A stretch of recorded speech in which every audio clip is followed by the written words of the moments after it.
Seorang penjual cilok yang biasa berkeliling ditemukan meninggal dunia di jalan sekitar Pondok Pesantren Al-Ittifaqiyah di Oku Selatan. Dari pemeriksaan, diketahui korban meninggal akibat terkena serangan jantung.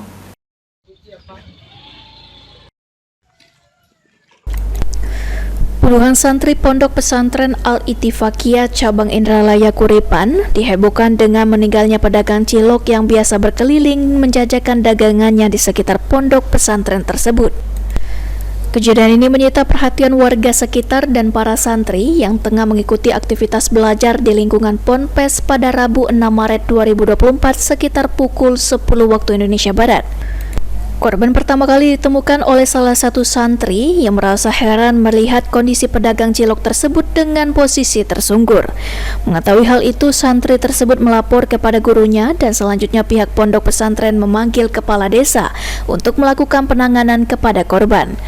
Korban yang tidak membawa kartu identitas ini lalu dibawa ke dalam lokasi pondok pesantren untuk dilakukan pemeriksaan oleh tenaga medis. Dari hasil pemeriksaan, korban dinyatakan meninggal dunia diduga akibat serangan jantung. Diketahui pedagang cilok yang meninggal dunia ini bernama Tajuddin, warga Kampung Abadi, Kelurahan Pasar, Kecamatan Muara II, Kabupaten Oku Selatan. Identitas korban diketahui setelah masyarakat mengunggah kejadian tersebut ke media sosial Facebook dan grup WA. Menurut keterangan salah satu saksi, penjual cilok ini biasa berjualan di sekitar pondok pesantren dan sekolah yang ada di sekitar Kecamatan 3 di Haji.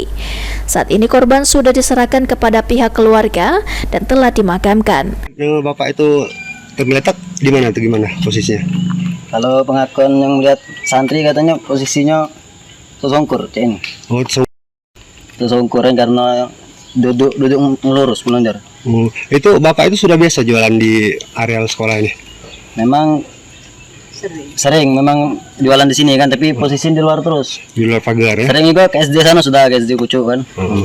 Keliling gitu. Itu memang tiap hari bapak itu ya ke sini ya? Memang tiap hari ya. Itu Pak, waktu posisi dia tergeletak itu di dekat dagangannya ya? Ya, dagangannya di sana, motornya. Posisi dia tuh istirahat, duduk nunggu santri istirahat kan. Sri Fitria, Napal TV.